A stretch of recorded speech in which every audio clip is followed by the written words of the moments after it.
ऐसा knockout match जिसमें मुंबई या केकेआर में से कौन जीतेगा, इसका फैसला दो सबसे बड़े पावर हिटर करने वाले थे। और अगर आप भी बिना सोचे समझे हार्दिक पांड्या की साइड ले रहे हैं तो जरा इनके मसल्स भी देखते जाओ। जब 2019 के इस मैच में केकेआर को पहले बैटिंग पर बुलाया गया तो ओपनर शुभमन गिल और क्रिस लिन की जोड़ी ने पावर प्ले के अंदर ही 50 रन जड़कर गजब की शुरुआत दी, लेकिन 10वें ओवर में क्रिस लिन इस कैच आउट का शिकार हो गए, जिसके बाद एंट्री हुई रसल द मसल की, जिन्होंने समझदारी दिखाते हुए शुरुआत में धीमी बैटिंग करी, क्योंकि दूसरी तरफ से तो गिल साहब सिर्फ छक्कों में डील करते हुए एग्रेसिव बैटिंग कर रहे थे। लेकिन 15th ओवर में जैसे ही गिल को 76 रनों पर आउट करके मुंबई राहत की सांस ले पाता, तभी रसल बोलते हैं रुको जरा, क्योंकि आखिरी के 3 ओवर बचे थे और याद रखना केकेआर के 177 रन हैं। अब 18वां ओवर हार्दिक पांड्या लेकर आए, जिसमें रसल 3 बैक टू बैक छक्के मार के 20 रन बटोरते हैं। 19वें ओवर में रसल का पत्ता साफ करने के लिए बुमराह को बुलाया गया, लेकिन 2 चौकों के साथ इस ओवर में भी रसल 15 रन निकाल देते हैं। अब आखिरी ओवर में रन बचाने की आखिरी उम्मीद थे लसित मालिंगा, लेकिन इनकी तो पहली बॉल पर छक्का मार के और पूरे ओवर से रसल 20 रन बटोरते हैं। आखिरी के 3 ओवर में 55 रन मारने के बाद रसल और उनकी टीम का सेलिब्रेशन देखो।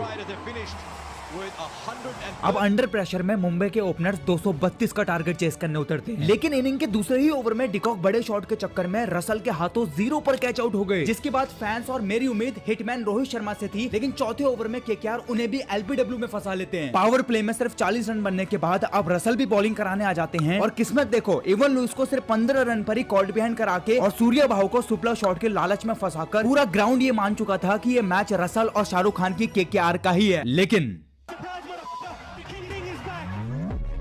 90वें ओवर में हार्दिक इनिंग संभालते हैं और न जाने किस माइंडसेट से आए थे कि दूसरी ही बॉल पर छक्का मार के आखिरी बॉल तक लड़ते रहा ये बंदा। सिर्फ 17 बॉलों में अपनी 50 पूरी करके हार्दिक सेलिब्रेट तक नहीं करते हैं, क्योंकि असली टारगेट अभी दूर था। एमआई को अभी 30 बॉलों में 93 रन चाहिए थे, लेकिन फिर भी उनसे ज्यादा केकेआर वाले प्रेशर में थे, क्योंकि मिड ऑफ लेग और स्ट्रेट को एग्रेसिवली पिक करके हार्दिक ऑलरेडी 33 बॉलों में 91 रन मार चुके थे। पर अफसोस उस रात हार्दिक का साथ अगर एक प्लेयर भी दे देता तो बात कुछ और होती, और हार्ड हिटिंग पांड्या के डीप मिड विकेट में कैच आउट होते ही एमआई 168 पर ढेर हो जाती है।